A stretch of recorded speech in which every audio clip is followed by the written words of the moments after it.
Assalamualaikum warahmatullahi wabarakatuh. Perkenalkan, nama saya Hildayani. Pada kesempatan kali ini, saya akan mempresentasikan tentang manajemen kualitas air dalam budidaya perikanan. Khususnya bagaimana cara mengatasi penurunan kualitas air yang disebabkan oleh penumpukan senyawa beracun seperti amoniak, nitrit, dan hidrogen sulfida.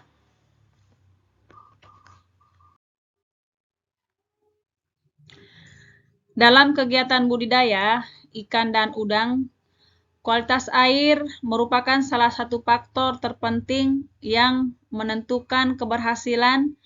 Jika air tercemar atau menurunnya kualitasnya, maka dapat memicu stres, penyakit, bahkan kematian pada biota yang dibudidayakan. Salah satu penyebab penurunan ini adalah sisa pakan yang tidak termakan dan kotoran yang menumpuk.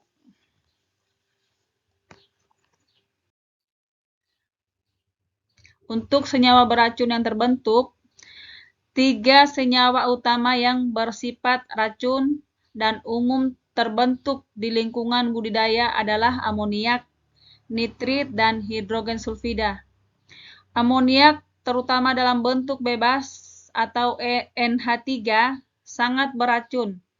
Nitrit dapat mengganggu kemampuan darah ikan membawa oksigen, dan hidrogen sulfida yang terbentuk di dasar perairan dengan kadar oksigen rendah sangat beracun bahkan dalam konsentrasi rendah.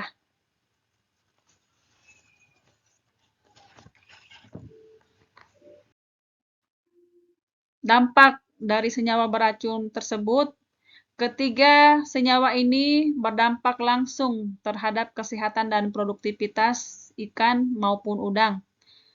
Jika kadar senyawa ini tinggi, maka akan mengganggu pertumbuhan, menurunkan daya tahan tubuh, dan pada akhirnya bisa menyebabkan kematian massal dalam kondisi kolam budidaya.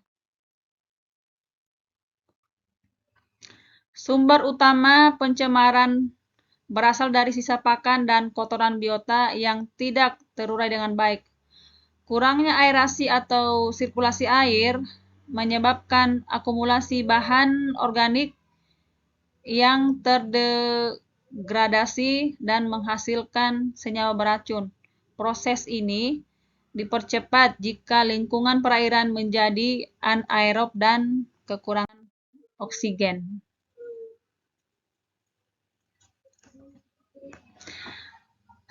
Strategi manajemen kualitas air. Di sini ada beberapa strategi untuk mencegah dan mengatasi penumpukan senyawa beracun. Yang pertama adalah mengelola pemberian pakan. Kita harus memperhatikan jumlah dan frekuensi pemberian pakan agar tidak berlebihan. Pakan yang tidak dimakan hanya akan menjadi limbah. Selain itu, aerasi dan sirkulasi sangat penting untuk menjaga kadar oksigen dan mencegah terbentuknya senyawa beracun. Strategi lainnya adalah melakukan pergantian air secara berkala, terutama saat parameter air mulai memburuk.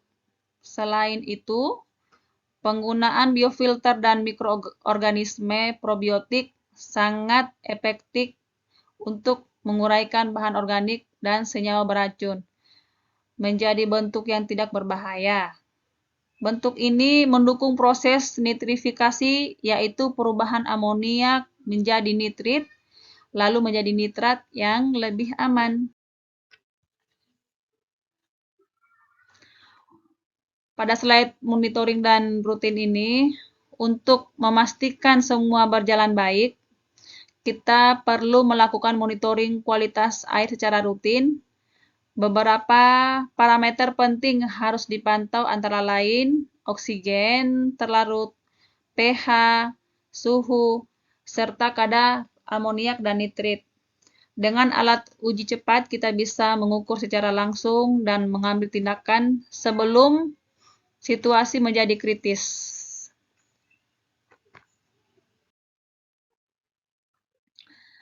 Kita sudah sampai pada kesimpulan dari materi tadi yang disampaikan. Saya menarik kesimpulan, kualitas air adalah kunci utama keberhasilan dalam budidaya perikanan. Penumpukan senyawa beracun bisa dicegah dengan manajemen pakan yang baik, aerasi yang cukup, dan penggunaan teknologi seperti biofilter. Jangan lupa untuk selalu melakukan monitoring agar kita bisa menjaga kesehatan dan produktivitas biota budidaya. Demikian materi yang saya sampaikan. Semoga dapat bermanfaat. Sekian, terima kasih. Assalamualaikum warahmatullahi wabarakatuh.